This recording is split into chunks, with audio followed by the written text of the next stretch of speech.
guess it's been 9 years ago, Dr. Joe Sperano, I sit with him on the ECOG breast committee.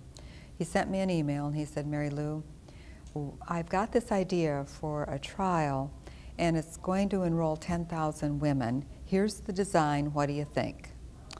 I sent him back a note that said, Joe, if it's going to be 10,000 women, I think we need more than what Mary Lou Smith thinks. So how about if we do some focus groups? And we did. We did focus groups of patients and advocates. And it didn't change the question that was to be asked. It was the Taylor RX trial, so. But it did change the design of the trial. Originally, he had the 10,000 women randomized to either receive the Oncotype DX score or not. When he saw how interested the patients were in getting their Oncotype DX score, even though the patients that we had in our focus group had already been treated, they still wanted that score to validate the decision that they'd made. So then everybody got the Oncotype DX test. The other thing was that he saw how upset, really, patients were about randomization. They really don't get it.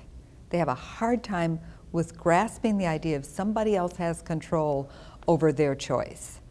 And they say things to us like, well, but you don't understand. It's not all about the treatments. I have a life, and you're not taking that into consideration. And so he took away from that, and he limited the randomization to the intermediate group and did a registry for people with a low score and people with a high score.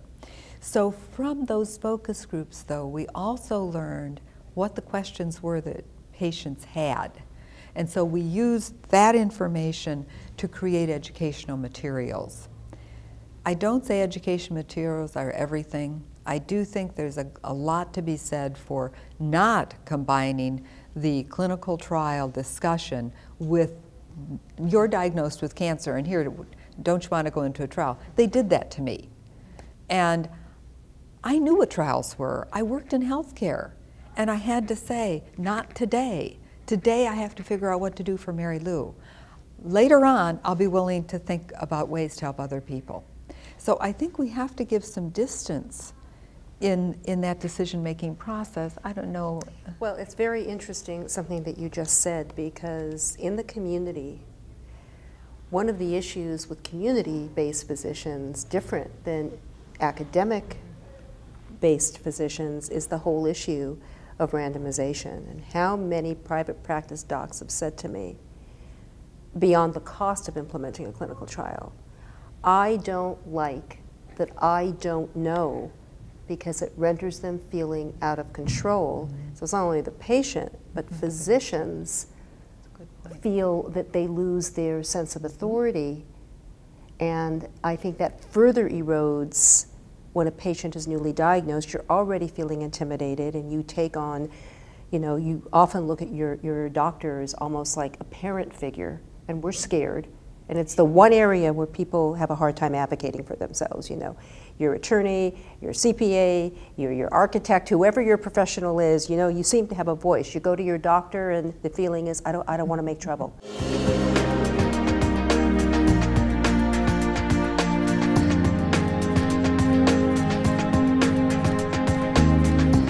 We understand that ASCO and Sea Change all have it at the forefront of their agendas now to reorient clinical practice, whereby even at early stage disease, palliative care comes into the mix of conversation. Personally, I think this is very important, not to scare people into thinking that a diagnosis means that ultimately you're going to succumb to your disease. Some of us will. The goal is that if you don't demystify it early on, and most people in the general public, they don't really know what palliative care means anyways. And then palliative care combined with hospice care. But because we need to begin to demystify end of life, and also because the way the economy and healthcare is going, we need to really hone in on treatments that are of value and real worth, I think that discussion has to happen, and it's going to be very, very difficult, I believe, for doctors to engage in that. I think this is a major opportunity for advocates to help recraft and redefine that language, and we as a culture have to begin to grapple with the fact that people die. They die of cancer, we die, period. And it is the one society where sometimes you hear parents saying, we don't want to even take our children to their grandparents' funeral, it will upset them. Mm-hmm. So I think the palliative care agenda is rising quickly, and I know Vital Options has a real desire to take on a voice in this area because we feel it's a communications issue, and we're a communications organization. We've been doing some surveys of metastatic breast cancer patients, and if you say palliative care, they have a very negative reaction to that because that means you've given up. That means death. Yeah. So we've got to disconnect. Yeah, maybe it needs a word change. Yes, definitely. Palliative means good symptom management from the day of your diagnosis. It doesn't mean end-of-life care. And too often, cancer or any disease, chronic disease, has a focus of treatment, not symptom management. And your quality of life, you know, palliative care really has to deal with those quality of life issues. You know, I shouldn't have, just because I'm in cancer treatment, shouldn't mean that I can't continue to work if I want to. I should be able to have things that help me deal with the nausea and be given, whether it be psychosocial helps or whatever those additional things are that improve my quality of life. And so many patients won't speak up because they think, well, you know, I have to do this treatment, and so what if I have to be nauseous all the time, or, you know, that I shouldn't even complain about those issues.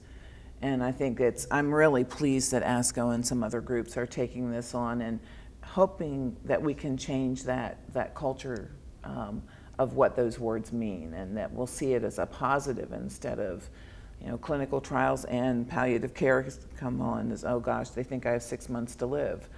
And we need to change that view. And it's going to take all of us working pretty hard, I think, in just the general public before people are facing a cancer diagnosis or anything else that's life-threatening.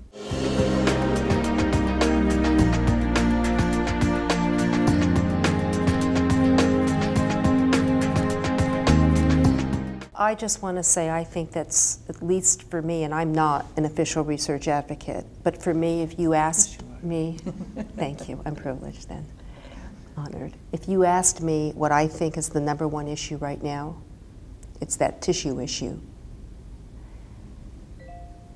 It frustrates me deeply that there are scientists and researchers around the world that don't have access to common tissue.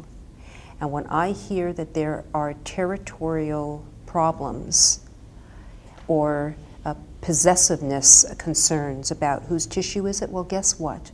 It's my tissue. And I predict that if we were able to get to the patients would say, share my tissue.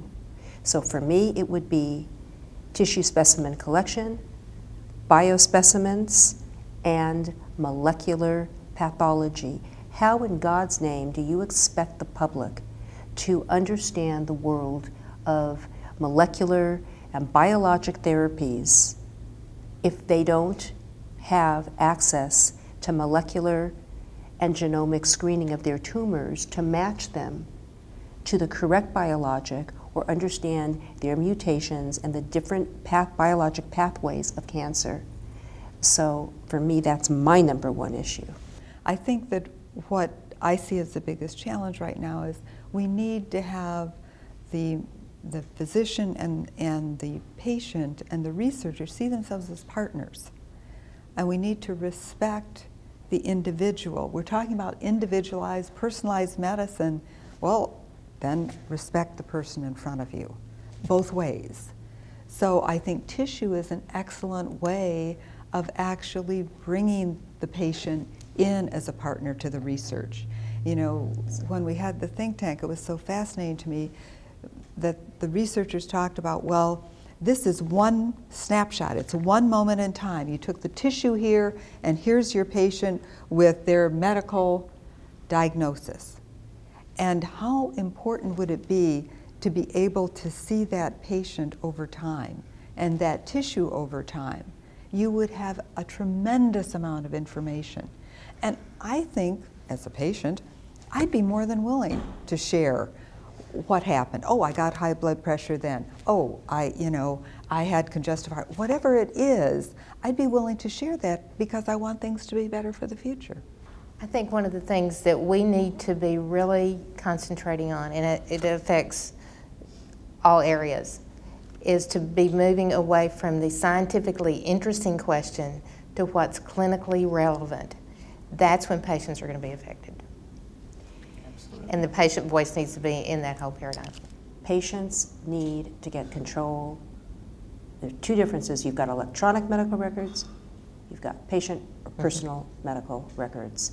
We have to have copies. It baffles me the number of patients. Where's your pathology report? Where's your surgical report? We need to be able to own our health care, but if you don't have access, it's not just about the fact that between hospital and physicians, they've got electronic records going. We need to be able, as consumers and patients, to be on an equal playing field, and somehow we have to begin to teach and instill in our patients the importance of owning and maintaining their medical information, especially in a clinical area that's multidisciplinary, and you cannot rely on the hospitals and doctors' offices to relay when you've got all of these different specialists involved in your care. So that's another area that I feel is imperative on behalf of patients. And so thanks to all of you, and in particular to Ginny Mason, to Mary Lou Smith, and to Elda Railey for coming together and giving us this opportunity and including me as a research advocate. Absolutely.